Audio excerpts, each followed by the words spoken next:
Estamos começando mais um programa Encontro com a Espiritualidade. Nós queremos agradecer você pela nossa audiência, pela oportunidade de estarmos juntos, meditando, refletindo em torno da nossa espiritualidade. E convidamos você para fazermos a nossa prece de abertura.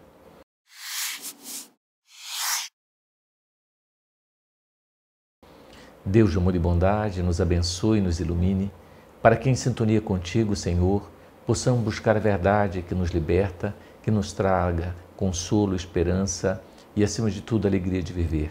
Sê conosco, Senhor, hoje e sempre. Que assim seja. Bom, gente, estamos no mês de setembro, setembro amarelo, não é? Então, esse período é o período em que nós paramos para fazer uma reflexão mais acentuada em torno de um problema, de uma pandemia, né, que acomete o planeta inteiro, né, que é a questão do suicídio. Vamos trabalhar um pouquinho esse tema para a gente entender, né, a gravidade do assunto e a necessidade de todos nós tomarmos uma atitude em relação a essa pandemia, a essa quase, né, eu chamaria de doença do século, né? Bom, o que leva uma pessoa a querer tirar a sua própria vida? Qual é a causa, qual é a origem? Por que uma pessoa chega a esse nível de querer se autodestruir? Bom, existem muitos fatores que levam uma pessoa normalmente a cometer esse ato.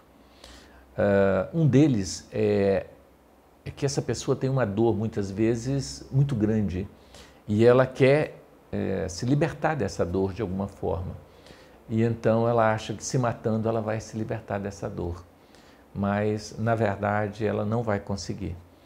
E hoje nós vamos abordar esse tema dentro de uma visão científica, né, médica, dentro da psiquiatria, uma visão filosófica, uma visão religiosa, né? Então nós vamos estar falando dentro desses três aspectos, científico, filosófico e religioso, né? Para a gente entender esse mecanismo.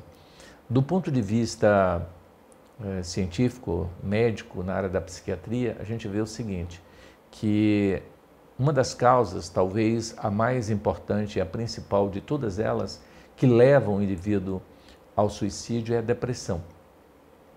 A depressão é a doença do século, acomete muita parcela da sociedade, independente da classe social, todos vivem essa grande dificuldade, somado com várias outras patologias, como transtorno de ansiedade, como insatisfação com a vida, um sentimento de pessimismo que envolve a população como um todo. E tudo isso, somando, leva o indivíduo a perder a autoestima, a perder o interesse pela vida. Além de outros fatores, óbvio, que estão relacionados, por exemplo, quando o paciente ele entra nesse quadro, ele começa a buscar mecanismo de tentar resolver e ele usa mecanismos de fuga, muitas vezes fugindo para o álcool, né, fugindo para as drogas, fugindo para o sexo e até alimentação. Então, quando ele começa a fugir para a alimentação, buscando um meio de relaxar, de se desestressar, de viver um pouco melhor, ele acaba chafurcando, por exemplo, no alimento, na gula, na comida, e aí a consequência é a obesidade. No álcool, as doenças do alcoolismo. Nas drogas, as dependências gravíssimas que eles geram para ele mesmo, e assim por diante. No sexo, a gente vai ver as inúmeras doenças sexualmente transmissíveis que acabam sendo aí um mecanismo de, vamos dizer, a consequência do mecanismo de fuga utilizado. Então a gente, às vezes quando vê uma pessoa bebendo, a gente tem o hábito de criticar e dizer, olha, que esse cara tem que parar de beber e tal, mas muitas vezes ele está ali tentando, naquele álcool, encontrar um mecanismo, algo que lhe dê motivo de viver, algo que traga um pouco de alegria, para que ele possa sair desse quadro, né, dessa tristeza, dessa apatia, desse desânimo que acomete a humanidade como um todo. Existem outros fatores também de ordem emocional, é que nós vivemos uma era em que os jovens, como eles são, vamos assim dizer, tratados com tanta dedicação pelos adultos de um modo geral, eles têm tudo, a vida toda. Os pais passaram muitas privações, então eles tentam fazer tudo, se sacrificando para dar para esse filho tudo o que ele quer. E ele acaba se tornando uma criança, né, que acostumou a receber tudo que ele sempre quis. E com a primeira frustração dele, seja em relação a algo que o pai não lhe dá, seja em relação a um conflito no relacionamento, que ele perde, ele não aceita essa perda e ele então acaba optando pelo suicídio ou por outro mecanismo, né, de fuga, como nós já falamos, as drogas, o álcool e outros, né? Então, nós vamos perceber que nós vivemos a era em que, na minha visão, a juventude ela é muito frágil dentro do ponto de vista da inteligência emocional, né? Então, eles são muito frágeis, qualquer coisa os desequilibra. Esses dias, atendendo uma paciente, a filhinha de 9 anos do lado, roendo a unha, e eu olhei e vi balançando a perninha, 9 anos. Então, eu vi ali um transtorno de ansiedade numa criança de 9 anos.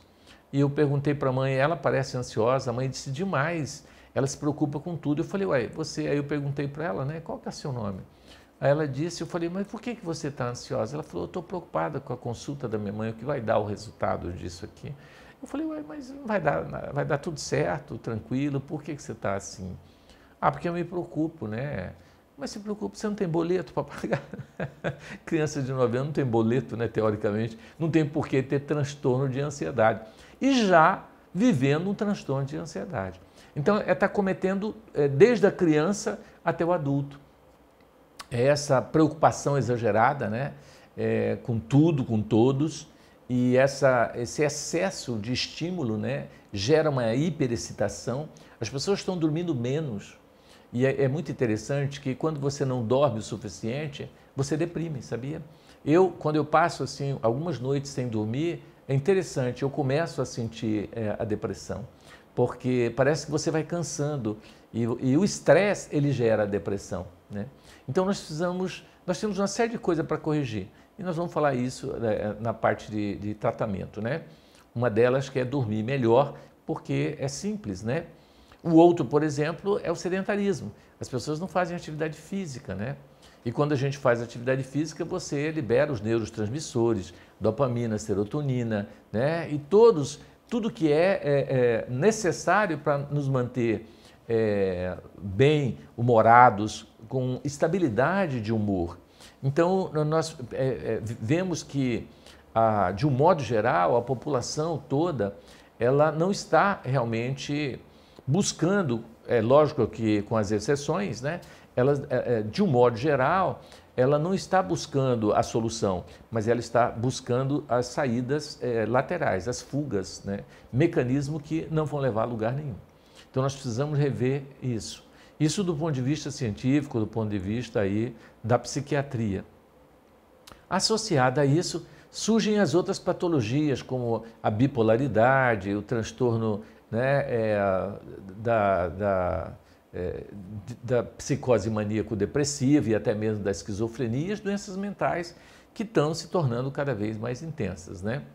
Aí, paralelo, a gente está tendo agora as crianças todas, né? Um grande número de crianças com autismo, outras com TDAH, é o adulto também trazendo transtornos assim seríssimos, não conseguindo dormir, a insônia, se dopando de drogas para poder conseguir dormir.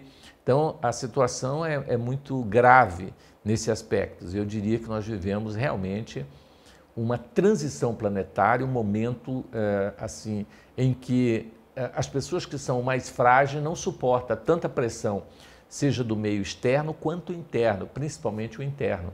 A autocobrança, você se cobrando demais, porque hoje a internet ela leva você a questionar você mesmo. Ah, fulano tem a minha idade, já tem tudo isso, já conseguiu vencer na vida, ser famoso, eu não sou nada.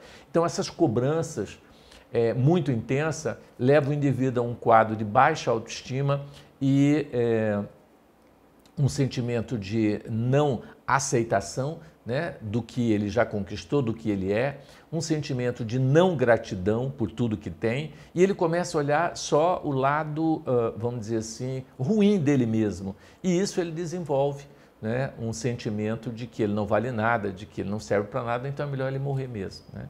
É uma insatisfação com a vida, com ele mesmo. Então, a tecnologia, quando poderia estar nos auxiliando nesse aspecto, ela está colaborando para que a gente afunde mais, porque ninguém mostra que está comendo arroz com feijão, ela só mostra que está comendo caviar, porque ela come de vez em quando, mas ela mostra o caviar, ela não vai mostrar que ela está comendo, né, só arroz com feijão, porque não tem o que comer. Então, a internet só mostra coisas bonitas, né? Quem quer mostrar coisa feia? Ninguém quer mostrar. E aí as pessoas começam a achar que o mundo lá fora é um mar de rosa e a vida dele é um inferno. Então, ele começa a fazer esse paralelo, né, e sofrendo todas essas pressões, né? Isso no aspecto psíquico, no aspecto social, no aspecto sociológico falando, né?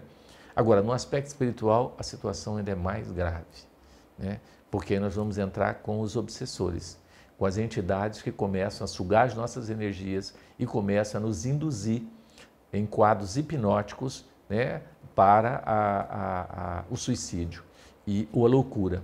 Então, nós temos que realmente ficar atentos, porque existe a influência do mundo espiritual sobre nós de uma forma inimaginável. Até perguntado na pergunta 459 do Livro dos Espíritos, influem os espíritos da nossa vida? E a resposta é: mais do que imaginais, de ordinário são eles que vos dirigem. Ou seja, nós somos dirigidos por muitos espíritos. Então, essa influência, como a gente não vê, a gente acha que ela não existe, mas ela existe. Então, como a física quântica, né? Como a energia quântica. Então, a gente não acha que nós estamos ligados uns aos outros, né, magneticamente. A gente acha que está isolado na sociedade, né?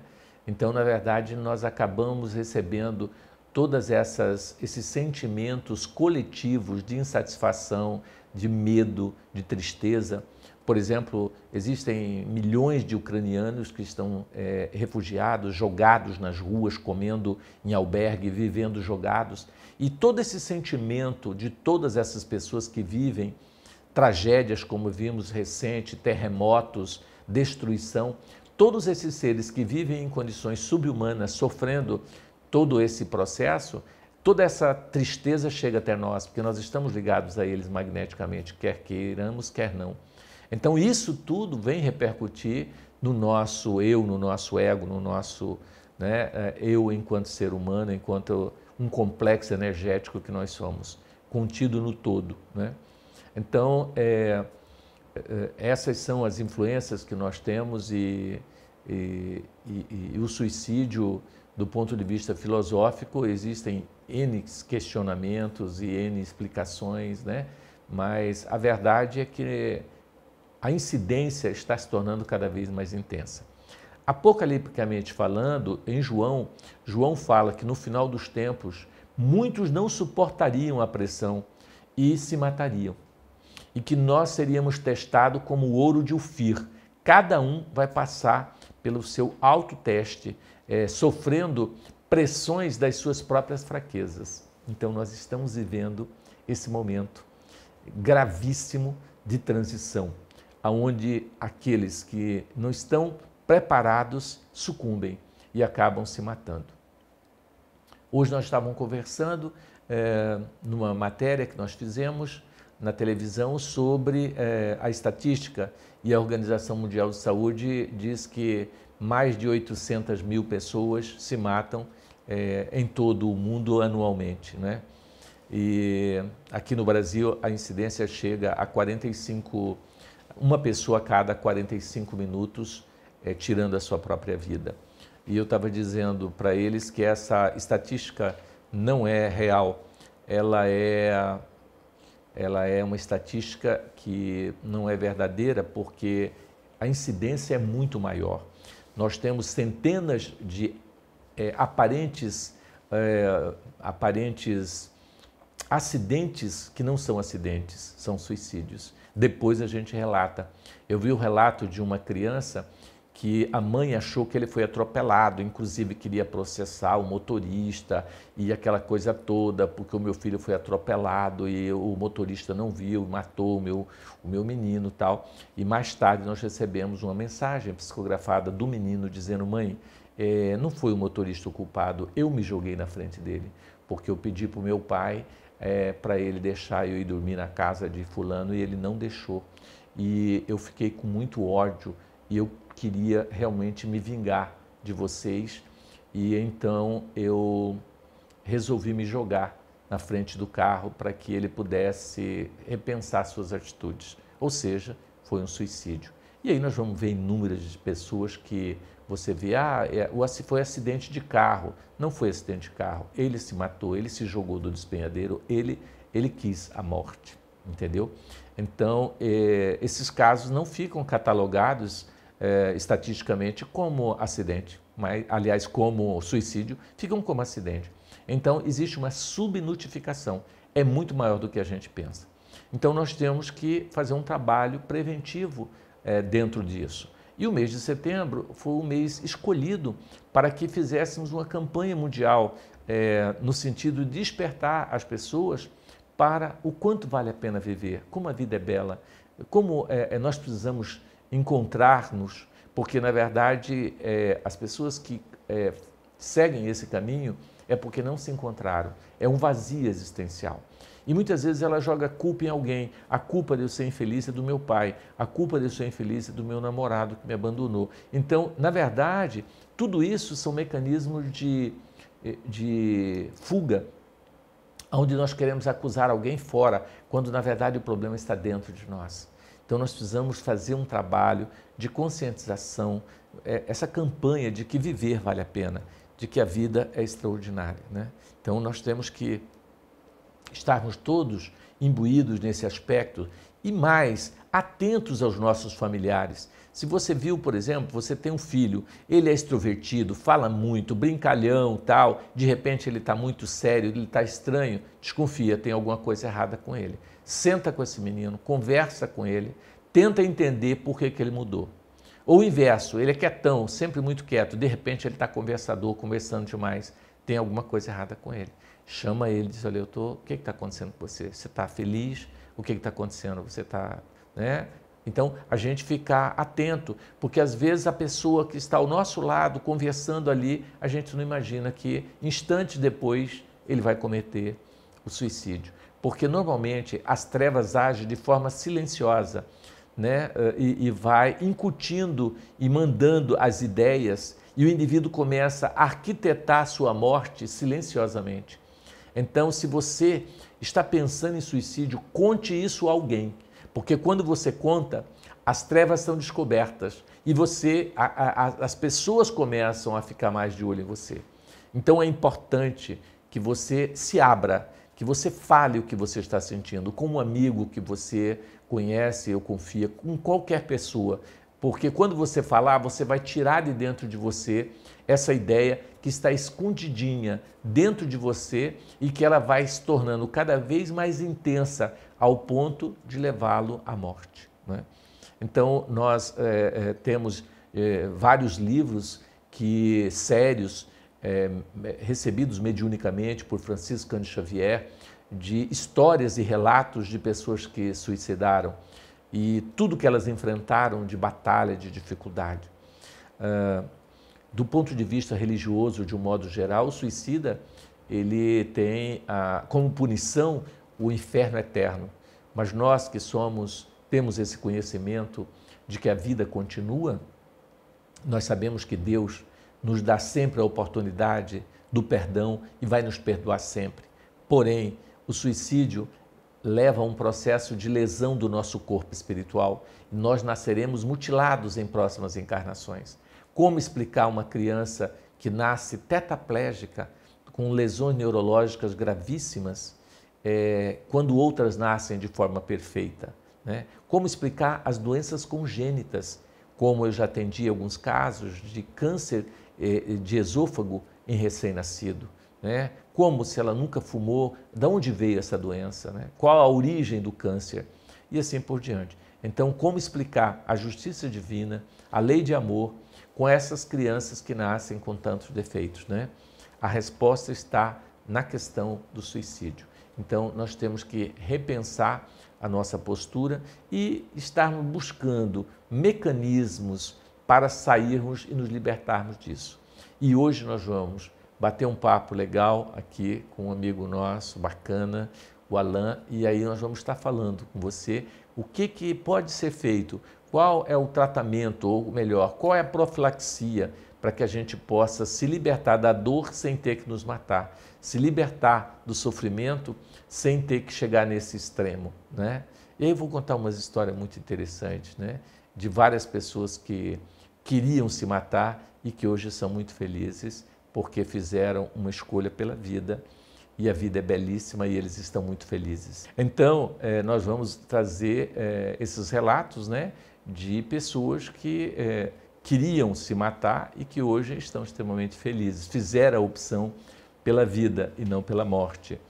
Porque nós precisamos entender, né, que a vida na verdade, sim, difícil, mas ela necessita da nossa coragem, do nosso ânimo. E eu li uma vez no para-choque do caminhão uma frase que eu nunca esqueço. Eu aprendo até com os para-choques de caminhão, né? E disse assim: a vida é dura para quem é mole. Se você for mole, a vida vai te dar duro. Mas se você for um pouco mais duro, a vida vai te dar mole. Interessante isso, né? Então nós temos que repensar a nossa conduta. Até que ponto que a gente tem que ceder, até que ponto que a gente tem que fugir, né, do campo de batalha. Olá, queridos irmãos. Trago para vocês a participação dos nossos telespectadores, começando pela pergunta da Graziele Andrade, da cidade de Tangará da Serra. Ela diz o seguinte: Dr. Márcio, o que o senhor diria para uma pessoa que está pensando em tirar a vida? Olha, eu diria para ela que ela tem que tomar muito cuidado com esse pensamento, porque somos o que pensamos. Se alimentarmos um pensamento por mais de 15 segundos, existe uma possibilidade muito grande de nós executarmos aquilo que nós estamos pensando. Pensamento é vida. E as pessoas não têm noção disso. E não têm nenhuma responsabilidade sobre o que pensam. Quando vir um pensamento sobre suicídio a primeira vez na sua cabeça, você afaste imediatamente como uma treva que está querendo te levar para o abismo. Então, afaste esse pensamento, né? Então, faça isso. Aí tem pessoas que dizem: não, doutor, mas eu não tenho como parar de pensar. Como que eu faço para parar de pensar? Eu falei: pensa nas suas dívidas, nos seus boletos, ou pensa nas suas férias. É melhor pensar nas suas férias, que você vai tirar, que você vai para o mar, que você vai passear, que você vai conhecer gente nova. Enfim, desvie teu pensamento, tá certo? Isso que eu diria, além de indicar a internação no Lar de Olivos, um tratamento espiritual, um tratamento psicológico, um tratamento médico e assim por diante. O Napoleão Fonseca, da cidade de Rondonópolis, pergunta se todos os pensamentos suicidas se estão ligados a processos obsessivos. Sim. O processo obsessivo acaba sendo uma conexão imediata. A partir do momento que você pensa no suicídio, você já atrai energias relacionadas ao suicídio e também espíritos relacionados ao suicídio, obsessores que querem induzi-lo ao suicídio. Todas as vezes que você pensa em roubo, por exemplo, todos os espíritos ligados ao roubo no plano espiritual vão se conectar a você. Quando você pensa no álcool, todos os espíritos ligados ao álcool vão se ligar a você. Então, a obsessão ela é um mecanismo natural dentro da lei de atração e dentro da lei de afinidade. Semelhante atraindo semelhante. Então, você vai acabar atraindo essas entidades e passa a ser um processo obsessivo, naturalmente. Tá? Mas lembrando que nós originamos isso. Embora, às vezes, essa ideia veio de fora, mas nós captamos, metabolizamos, repetimos e ela se torna patológica. Participação da Maria Rosa, do bairro Alvorada, na cidade de Cuiabá, pergunta: qual o melhor tratamento para depressão? Existe uma fórmula certa? Olha, o tratamento para depressão é um tratamento que envolve múltiplos fatores, né?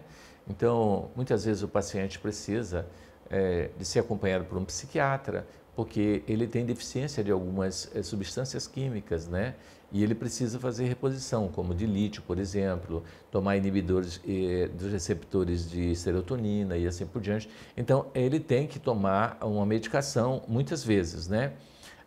Paralelo a isso, óbvio, um tratamento psicológico, o psicólogo ajuda muito dentro desse contexto, né? Ter amizade, cultivar amizades é muito importante, desenvolver uma atividade artística, né? Ou uma atividade física também, fundamental, seja no esporte, seja na ciclismo, né? Jogar futebol, andar de bicicleta, enfim, ciclismo. Tudo isso são terapias para o indivíduo que está deprimido, né? Viajar, tirar férias, entendeu? Sonhar com coisas boas, parar de cultivar pensamentos negativos. Tudo isso são terapias para quem está com depressão, né? Desenvolver autoestima, autoamor, cuidar do seu corpo um pouco mais, da alimentação, né? Do ambiente que você tem o hábito de frequentar, evitar, né, os mecanismos de fuga, que seriam as drogas, o álcool, o fumo, o sexo, a alimentação indemasiada, enfim, veja que são múltiplos fatores, né? Mas o mais importante que eu acho é você desenvolver o autoamor. Isso é muito importante, você se amar, se aceitar como você é, isso é crucial, porque quando você não se ama, fica difícil. Ninguém vai te amar, você vai achar que o mundo é uma droga, que ninguém presta, porque na verdade você tem fome de amor. E só você pode dar esse amor para você mesmo, porque o amor começa em você, é o auto-amor. Se você não se ama, você não consegue amar o próximo. Olha o que Jesus disse, amar ao próximo como a si mesmo. Se você não se ama, é difícil, né? Então, como desenvolver esse auto-amor? Começando com o sentimento de gratidão. Se olhando no espelho, dizendo, olha, eu tenho minha perna, tanta gente, ela pode não ser tão bonita, mas ela me leva aonde eu quero. Quantas pessoas não têm perna? E agradecer pela sua perna, beijar a sua perna, o seu corpo, suas mãos. Você já beijou sua própria mão dizendo, obrigado minha mãozinha, você faz tanta coisa para mim, eu te amo. Então, desenvolver isso, o sentimento de gratidão é fundamental, né? Através da meditação, você começar a olhar, né, para dentro de você, você se enxergar, o quanto você é belo, o quanto você é lindo. Eu acho todo ser humano lindíssimo, indiscutível, o que ele precisa é se enxergar. É que ele está olhando, focando só o lado negativo, né? Então, é isso que é necessário, né? E aí mais um monte de outras coisas. Temos algumas referências bibliográficas sobre o tema que nós falamos, e se você quiser ler, e óbvio, é necessário que a gente leia, né? Nós vamos indicar alguns livros aqui. Um deles é Mereça Ser Feliz, é maravilhoso, né? Esse livro é psicografado pelo médium Vanderlei, do espírito Hermance Dufour. Nós temos o livro também Memória de um Suicida, muito bom, Ivone Amaral Pereira. É um livro, né, que fala muito relata o mundo espiritual, vale a pena. Temos também o livro Amorosidade, também da Hermance Dufour, do médium Vanderlei, que é extraordinário, né? E temos também o livro Autodescobrimento, de Joana de Ângeles. Eu acho muito importante, porque quando você se autodescobre, é fundamental para desenvolver o auto-amor. Gente, vamos aos nossos avisos. Um dos avisos é em relação à nossa livraria. Nós temos uma livraria com centenas de opções para você escolher. São livros todos muito bons e que com certeza trabalham a nossa espiritualidade. Tá certo? Então, se você quiser, aí está o telefone, você liga, você pode pedir o seu livro, ou você pode ir lá e adquirir o seu livro.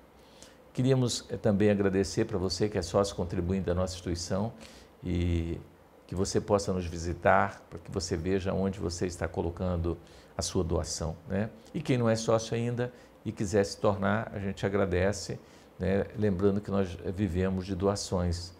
Por enquanto, ainda não somos autossustentáveis, mas estamos trabalhando a autossustentabilidade, né? Para a gente não ficar a vida inteira pedindo. Temos também o outro aviso que nós queremos passar, é em relação ao bazar. nós temos um bazar que chama Mãe Menininha, em homenagem à Mãe Menininha do Cantuá. Então, esse bazar, nós estamos arrecadando roupas, calçados, utensílios. Se você tem algum móveis que está na sua casa até obstruindo, causando problema, você tira e você, né, desapega e livra disso e doa para nós. A gente repassa para a comunidade a preço bem mórbidos, bem simbólicos, tá?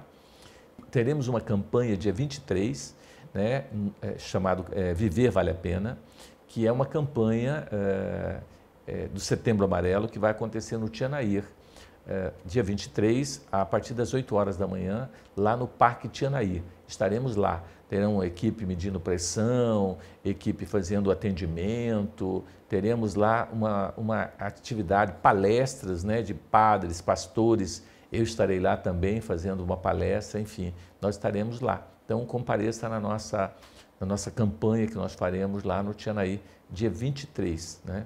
A nossa campanha chama Camilo Castelo Branco. Por muitos caminhos já andei, já segui. Muitas dores e erros cometi.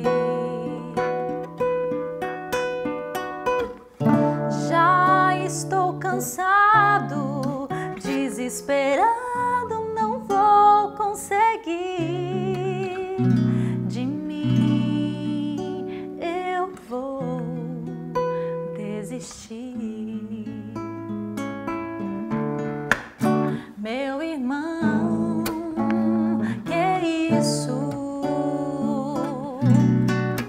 Vamos lutar. Faça isso, alguém a lhe esperar. Enquanto dores regem o mundo afora, aqui é uma lição a aprender.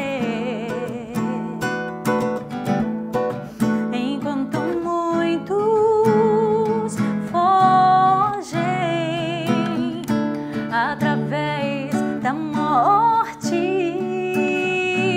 Jesus nos ensina a viver. A dor não é mais que um remédio a curar e nos transformar.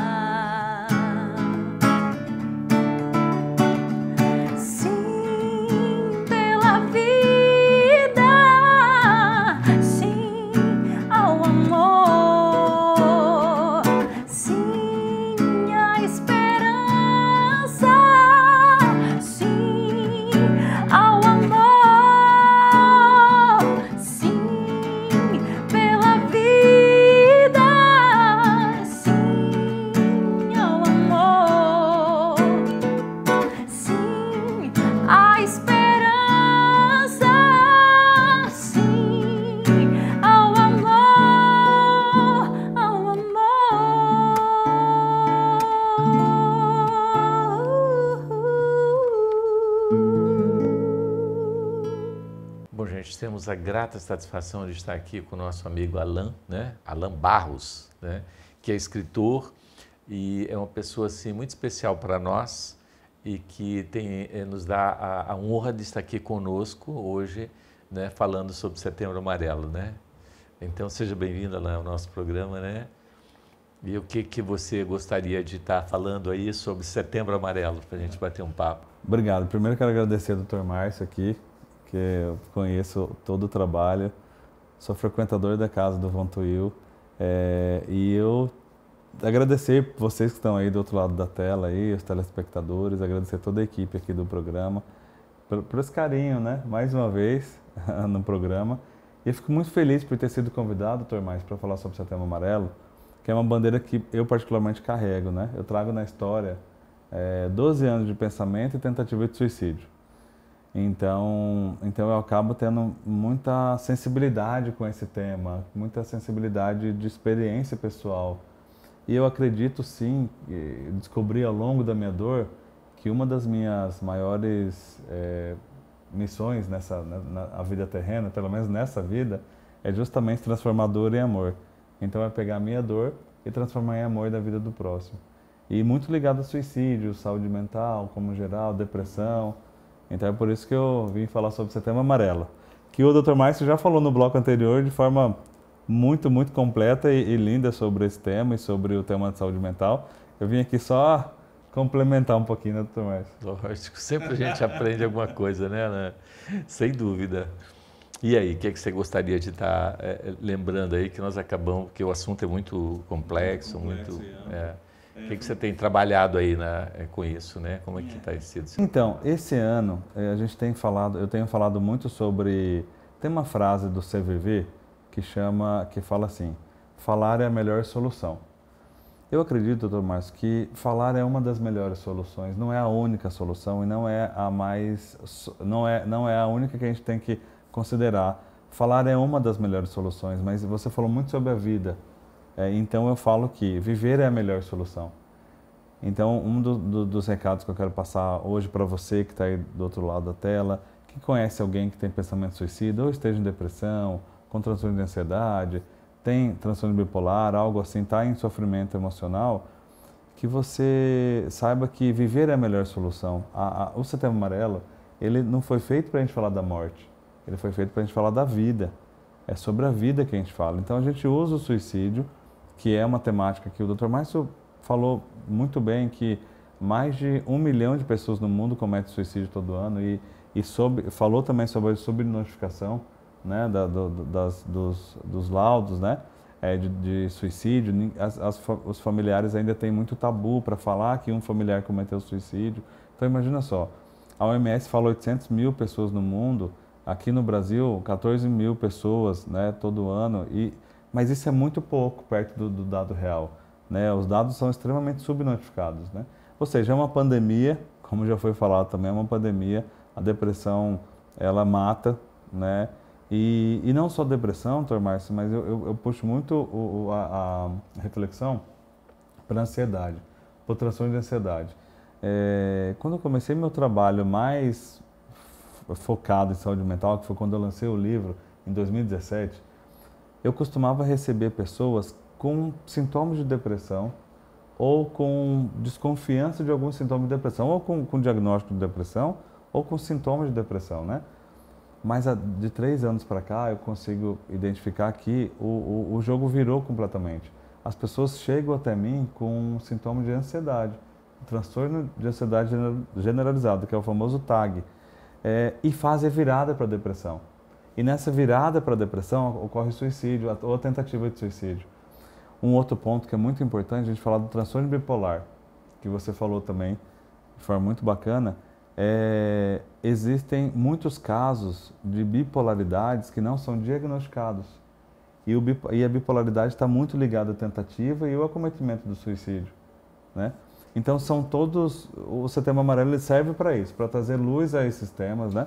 Mas o mais importante é não ficar só no balão, não ficar só no bombom, não ficar só no lacinho, sabe, Dr. Márcio?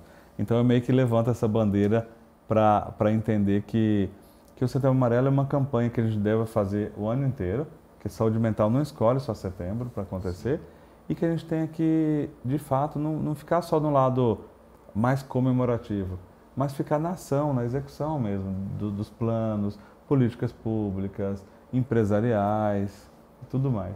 Porque você falando, Alan, da questão da bipolaridade, né? Porque a bipolaridade, gente, é um transtorno de humor onde o indivíduo ou ele está extremamente deprimido ou ele está extremamente alegre.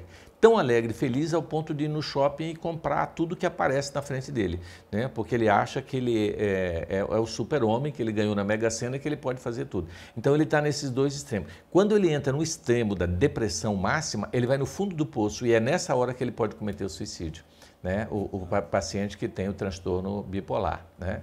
E aí você colocou uma deixa muito importante para nós, né?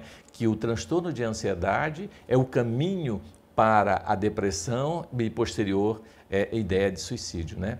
Porque hoje a ansiedade é muito grande, né? É incrível como que as pessoas estão tão ansiosas, né? Eu acho que nós teríamos que fazer uma análise já desse transtorno de ansiedade, já que ela está também levando, desencadeando esse outro fator, né?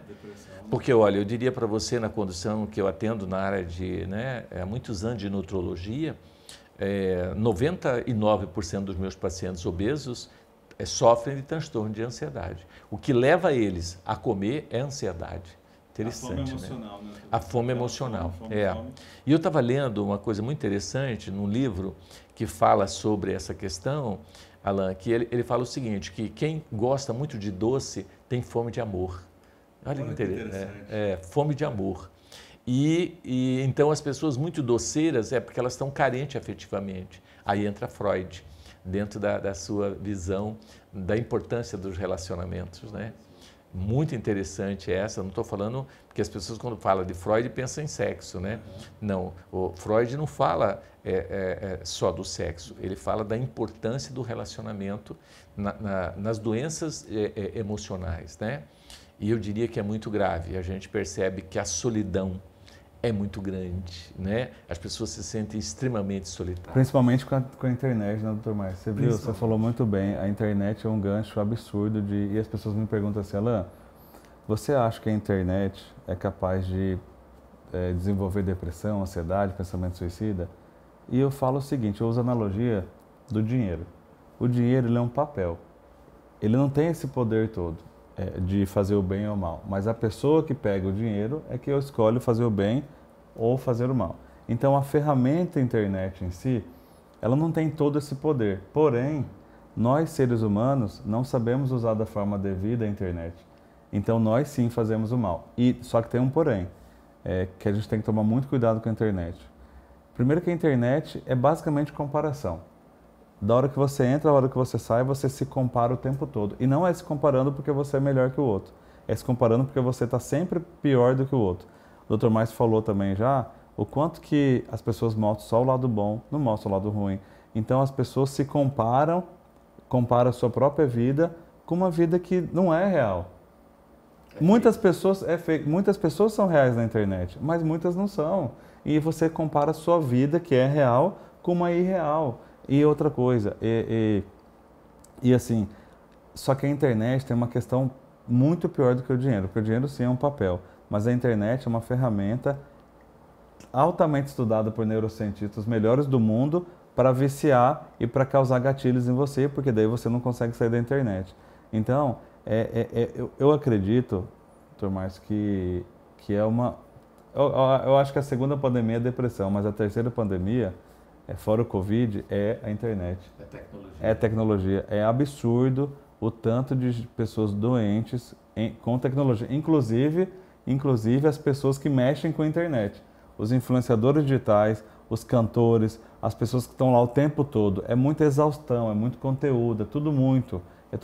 Então as pessoas estão muito reféns disso. Tem que tomar muito cuidado. Por isso super explica seus pacientes, 99% ansioso. Transtorno de ansiedade, né? E a outra gravidade que eu vejo dentro da questão da internet é que ela te obriga, entre aspas, a ficar conectado o tempo todo. Tem gente que dorme, o barulhinho, que chega uma mensagem, ele já quer olhar o que... Curioso, ele não consegue dormir sem saber quem mandou a mensagem para ele. Aí ele vai lá olhar. Então ele fica, na verdade, o tempo todo em alerta. Isso faz com que ele entre num quadro de estresse muito grande, porque ele não desliga, ele precisa desligar. Ele precisa relaxar, ele precisa parar de pensar, né? E a internet mantém ele conectado o tempo inteiro. Dormir, né, doutor? Você falou do sono. Exatamente. Não chega no sono REM. Não chega. Deixa o celular do lado da cama. O que eu quero dar uma sugestão para você? Pega seu celular, leva para o outro cômodo que você tiver, enfia embaixo do guarda-roupa, desliga ele e vai dormir. Entendeu? Eu, por exemplo, faço isso, sabia, Alan? Eu tiro ele de perto de mim, ponho lá no meu closet para carregar lá, entendeu? E esqueço. Eu só ligo o meu celular 10 horas da manhã.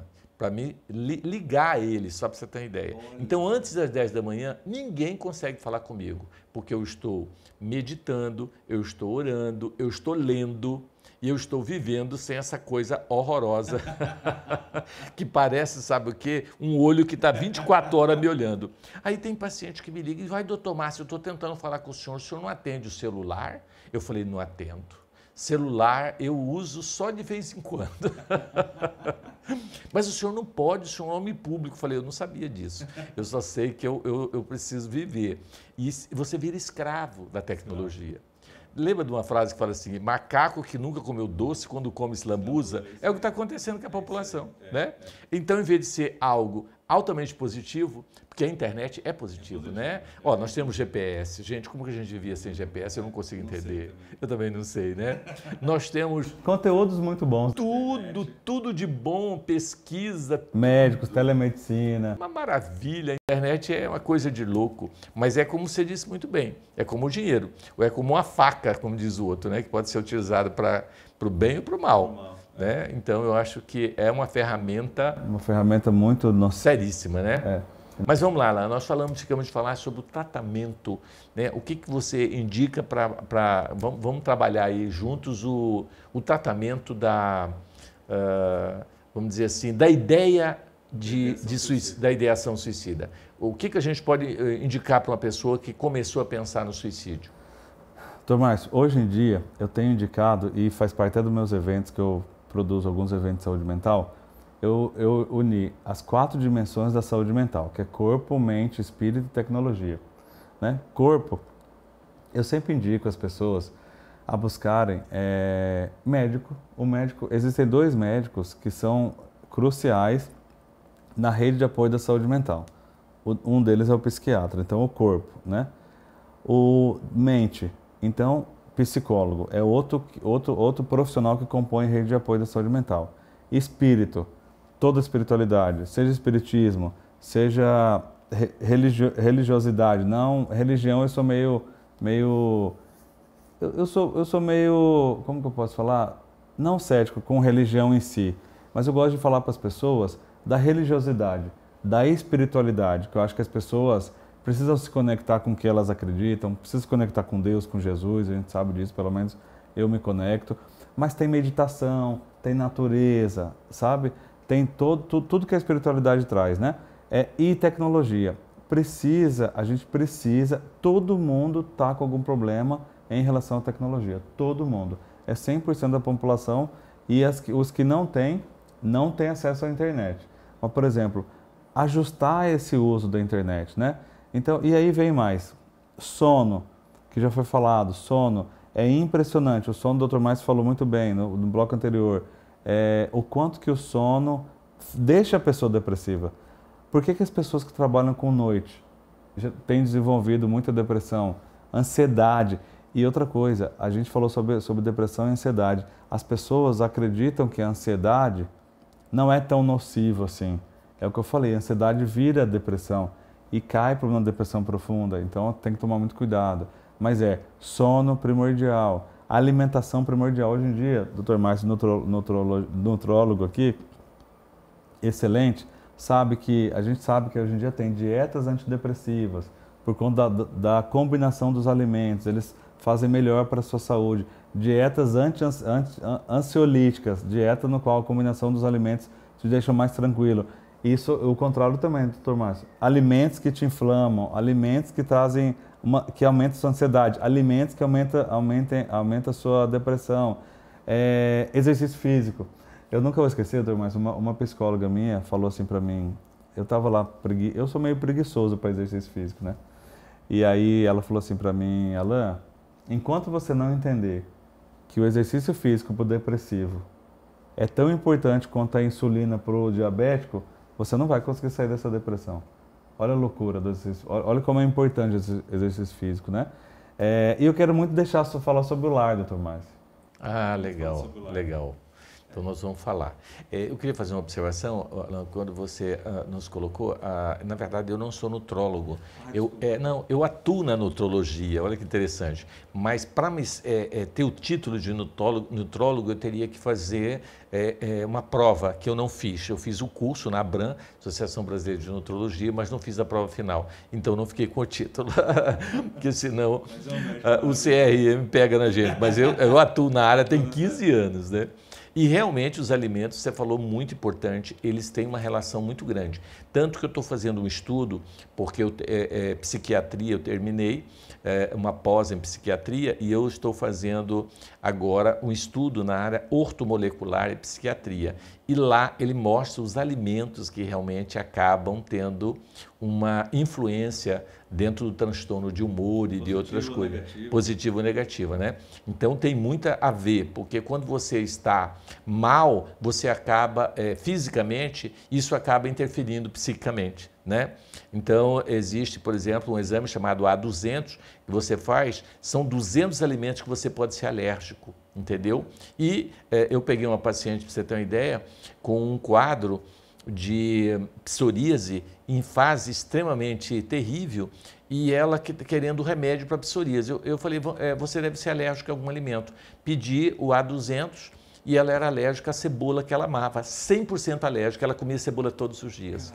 Ela tirou a cebola e a psoríase e outros alimentos e a psoríase desapareceu. Ela tratava o efeito e não a causa, porque ela tratava remédio para psoríase. Olha que interessante. Imagina quantas pessoas são alérgicas a alimentos que... Há um monte de coisa. E desenvolve algum transtorno emocional ou alguma questão hormonal. Exatamente. Então, e que vai dar... Né? Então, como isso é importante, né?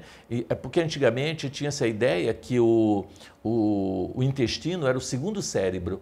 E hoje, Alan, a ciência descobriu que não é o segundo, é o primeiro cérebro. Ele é mais importante que o sistema nervoso central. Sim, porque é um somatório, né? O que você come vai gerar tudo em você, né? Então é muito importante isso. Mas você falou do lar, né? Vamos falar um pouquinho do lar, que eu acho muito importante. Gente, nós temos um lar que trata pacientes com depressão, com ideia de suicídio, né?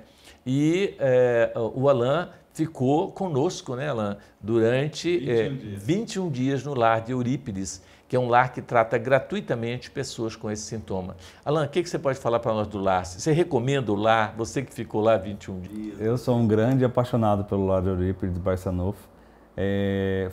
Foi das minhas experiências no autoconhecimento, nos tratamentos, foi uma das mais fortes para mim, foi uma das mais efetivas. Eu fiquei no lar por depressão também, exaustão, e olha que eu fiquei no lar depois do livro, olha que doideira. Depois que eu lancei o livro, depois de uns meses eu fui pro lar, eu precisei me reabastecer, precisei me entender, fui super bem acolhido. Eu adoro o lar, sempre que eu vou no Vantuil, eu sempre passo no lar. Eu acho que para mim, ao meu ver, eu sei que tem outros projetos que são grandiosos no Vantuil e na espiritualidade, mas o lar para mim é um dos maiores projetos espirituais.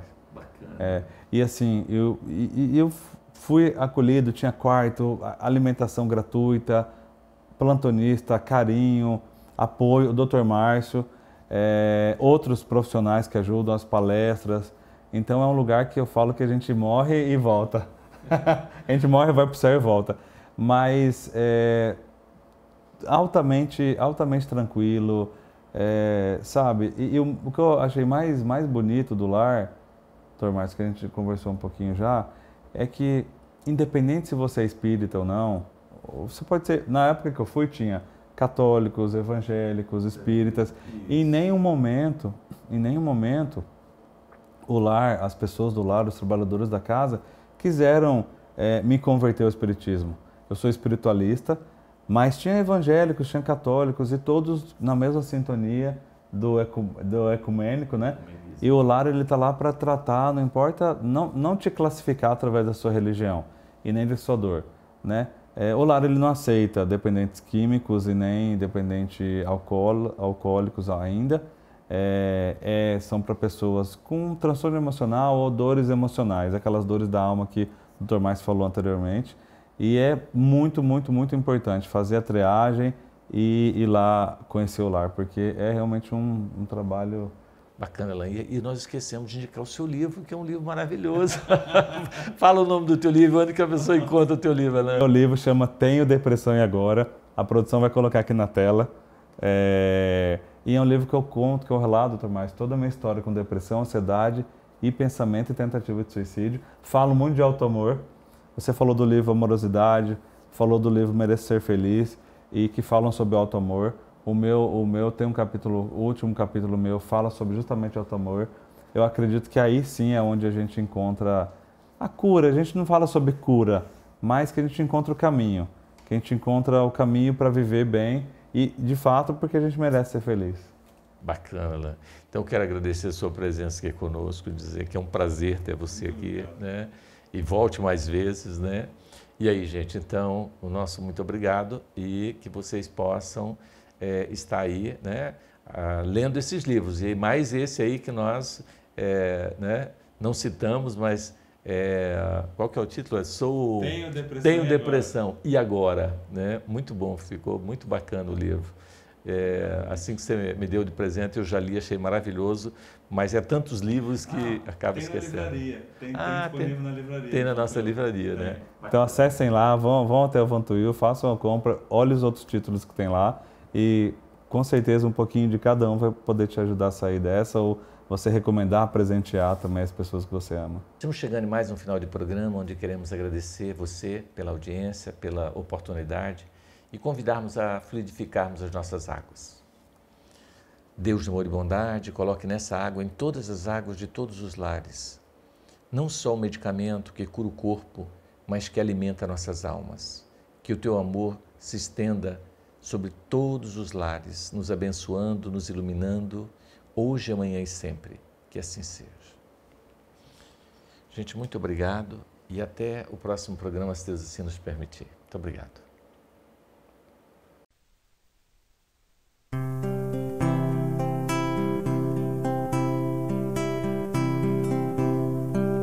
Todo trabalho é bem-vindo pras mãos que não se cansam de recomeçar. Todo esforço é preciso, é importante sabermos o tempo ocupar.